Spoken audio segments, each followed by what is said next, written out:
I need the attention of all Americans and all people of goodwill worldwide. I am a U.S. citizen and good and regular standing, and it is because of that I wish to make this announcement, which in effect will give Mr. Barack Hussein Obama 90 days to resign the ill-gotten office of the President of the United States of America post-haste. Now, I do this as an American with standing. And by standing, I mean I have been thoroughly investigated by the CIA, by Homeland Security. My life has been watched. My systems of operation have been invaded. And my privacy has also been invaded by members of Homeland Security, the CIA, and others. I've also been the presiding officer and the investigator of the Columbia CIA Obama connection, where it can be demonstrated unequivocally that Fox News and the Wall Street Journal and the Fox News report by Bill Hemmer that Mr. Barack Hussein Obama did not attend Columbia University, and therefore his degree or diploma from that university was a fraud, and that Harvard University as well knew that he had not completed the requirements to enter into Harvard Law School. But because I was the prosecuting officer that held trial in the month of May in the year of 2010, and we conducted that trial as the founding fathers so gave us the opportunity to do, and wrote within the U.S. Constitution our privilege to do so, led by the statements of Thomas Jefferson: when a government has gone awry, we the people must restore it.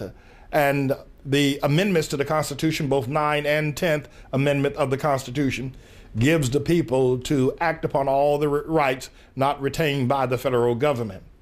That trial found Mr. Barack Hussein Obama guilty of 17 counts of various felonies, including wire fraud, mail fraud, and sedition. And having been found guilty by a duly authorized jury of American citizens of his peers, I am now coming before the American people and giving Mr. Barack Hussein Obama 90 days with which he may resign his office of the President of the United States and throw himself upon the mercy of the courts.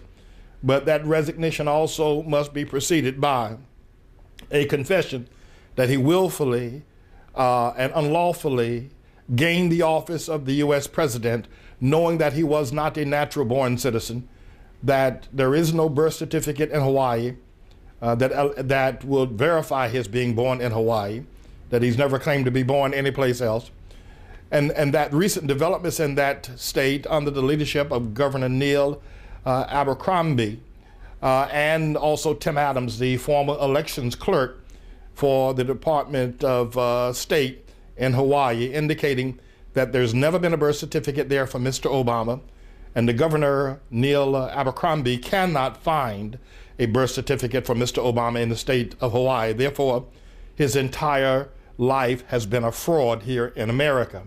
Now, this is documented in the State Office of Hawaii and has been reported widely across the American media scene. Having said that, that makes Mr. Obama's presidency one that does not exist, illegal to say the best about it, and a fraud as well. Whereupon, as a citizen of the United States of America, I, James David Manning, will give him 90 days to resign, inasmuch as that I hold a guilty verdict that was found in the trial of May of the year 2010.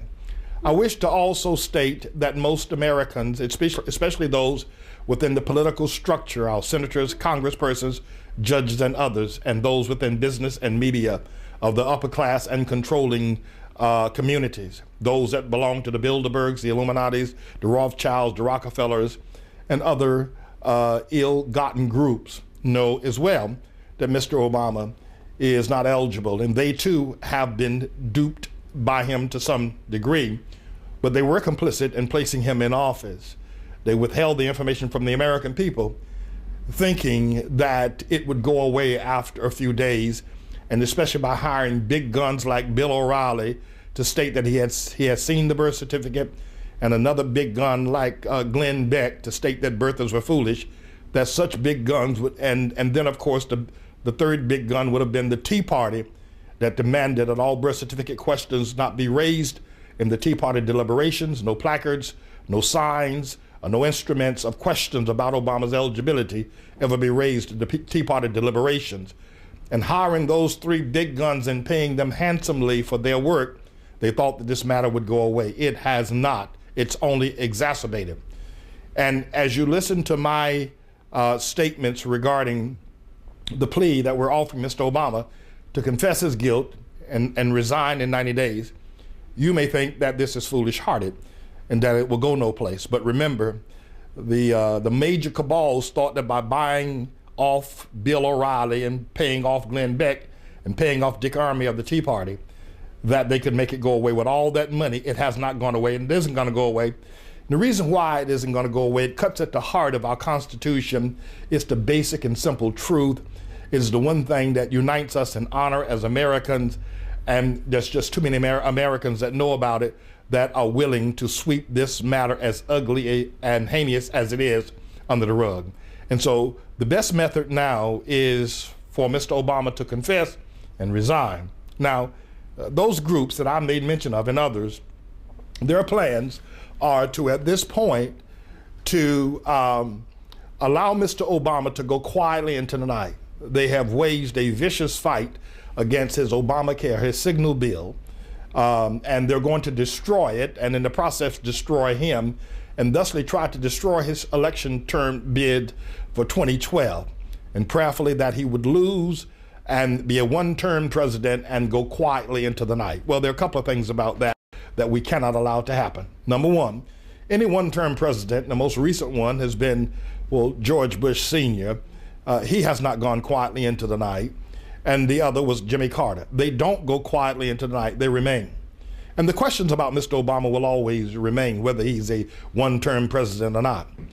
But I think that we should not allow insult to injury in this matter, inasmuch as that these maniacal groups, along with the 2008 political class, put Mr. Obama in office knowing full well that he was not eligible to hold the office. But they were of the mindset that he had such a charismatic personality and that he was able to unite the world and bring to them the pot of gold that they wanted by owning all of the global people. He has been unable to do that, mainly because of voices such as those alleged birthers and others who just will not sit by and watch our Constitution be maligned as it has been done. And so I'm here today as James David Manning, the prosecutor and lead attorney, an investigator of Obama's movement throughout this nation politically since the year 2007, and I have not stopped my voice for one day. I further want to state that I am a soldier in the army of the Lord Jesus Christ. I am a military officer. I serve Jesus. He is Lord, he is King, he is ruler, he is Savior. And he has never lost a battle. And he has never deserted a soldier, and I left him on the battlefield. And as my service to the Lord is most eminent, I'm in this because of that. For whatever reasons one may ascribe to me as having been so tenacious in my pursuit of removing this fraud and this scourge from our nation in the person of Barack Hussein Obama, it has always been spiritual. Inasmuch as that Mr. Obama is not one of us. Not only is he not an American citizen, but he is not one of us. He is a son of Satan.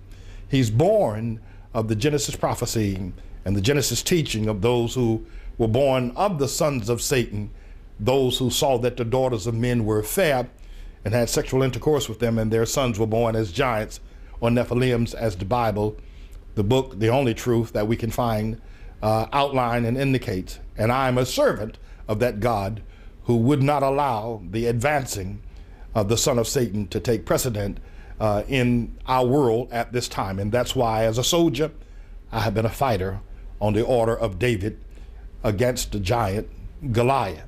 Furthermore, we realize that most of the political class and cabals fear that there'll be a great destabilization of our government should Mr. Obama confess and resign.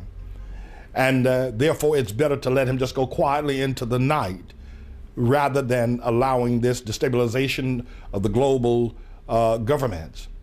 But I would want to say this to those who have such a fear.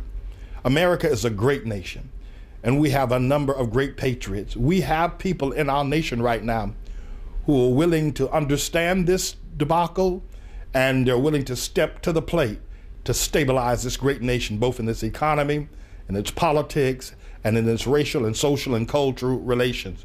America is not without literally tens of thousands of great leaders that are yet waiting in the wings to lead this great nation once Mr. Obama confesses and resigns.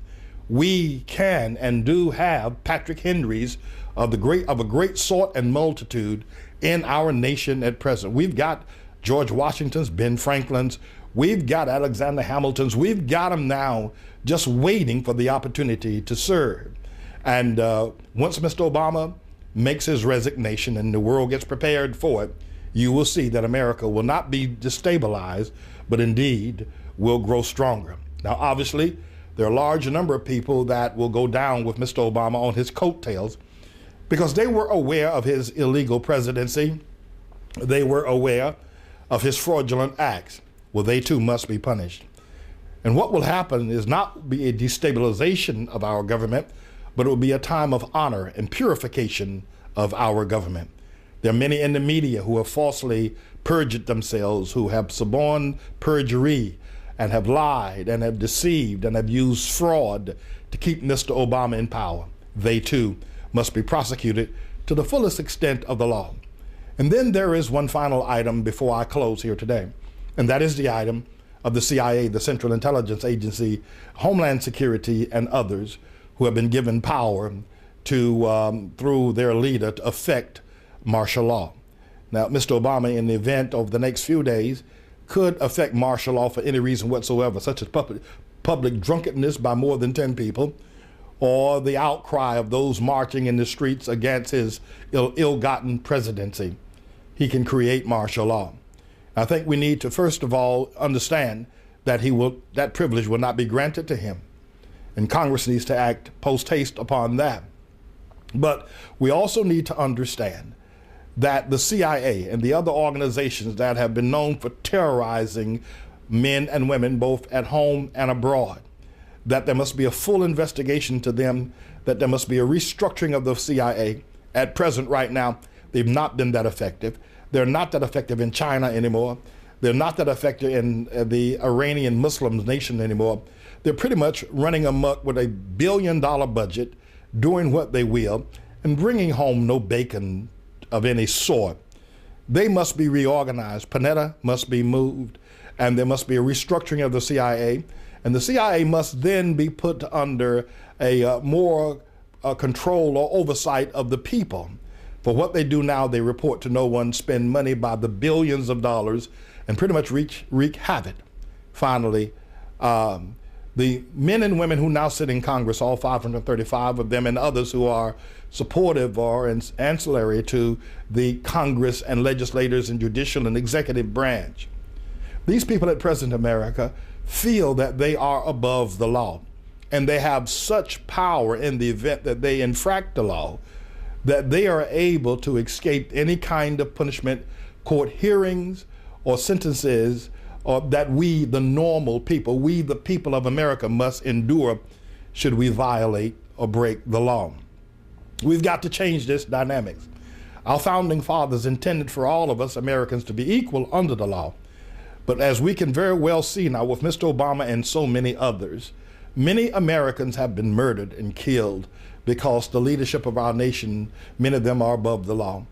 The young woman, whoever you may think about her, Marilyn Monroe, maybe she wasn't a school mom, fourth grade teacher, or person of the best reputation, but there was no reason for her to be killed the way she was, and no one investigated. And we all have a strong sense that men of great power took this woman's life and then had the power to cover it up in such a way as no one will investigate. This must stop in America. It must stop, and it must stop now. You must not be able to attain the office of a congressman or senator or president and then kill with impunity. And what we are looking at now, as many would say, to let Mr. Obama go quietly into the night, Well, they are just as complicit. What they're saying is that, well, once you reach a certain amount of power, you really are too important to prosecute. It'll bring too much of a destabilization to our government. You and I, we need to prove them to be absolutely wrong on this matter. We can prosecute a president and our government will remain intact. Indeed, our government will grow stronger because we have thousands upon tens of thousands of Americans, patriots willing to give themselves to the stabilization of this nation. I say, if we don't prosecute him and we allow the plans that is now in place to allow Mr. Obama to lose the 2012 election, to beat him at all of his cards and games, such as the Obama health care program and everything else that he brings up, to whip him down, to beat him down, and then drive him from office and let him go quietly into the night, and let those criminals who supported him, who lied for him, who committed fraud with him, let that university such as Columbia University that was complicit with the CIA and have continued to lie to the American people, let them go free. In effect, my friends, what we will be doing is that we will be creating a greater criminal cabal than the one in Mr. Obama alone. They all must be brought to justice. Because finally, that's what our nation is all about. It's about truth. It's about honor. It's about justice. Those who believe that somehow or another the black or the African American community will be sorely disturbed and would rise up in a riotous behavior to save their Messiah, Barack Obama. It's not going to happen. As quietly as it is kept, 90% of all black people know that Obama is a fraud and a failure. They now know that their lives have not been made better. That hope and change thing didn't happen for them. Indeed, things got worse. They watched Mr. Obama ignore the 250,000 deaths in less than 12 hours in Haiti, where he was called the Black Emperor all over the Caribbean islands, where people worshiped him and thought that finally God had heard the cries of the black and the African American people and had sent a savior and a deliverer. Yet this man has given no concern whatsoever to the issues that are black. And they too will stand with the rest of America. The one good thing I think, and I'm confident and I'm sure that will come out of this, is that Americans, all Americans, black or white, will make the greatest concerted effort to unite and to wash away the color distinction that we all might become Americans. America, this is our moment for Mr. Obama to resign and for the American people to take charge and take responsibility while those that have lied, those that have acted in a fraudulent way, and are prosecuted and sentenced to the fullest extent of the law. Now we can start again with the rebirth of a nation, one nation, under God, indivisible, black and white, with liberty and justice for all. I'm James David Manning, and this is the Manning Report.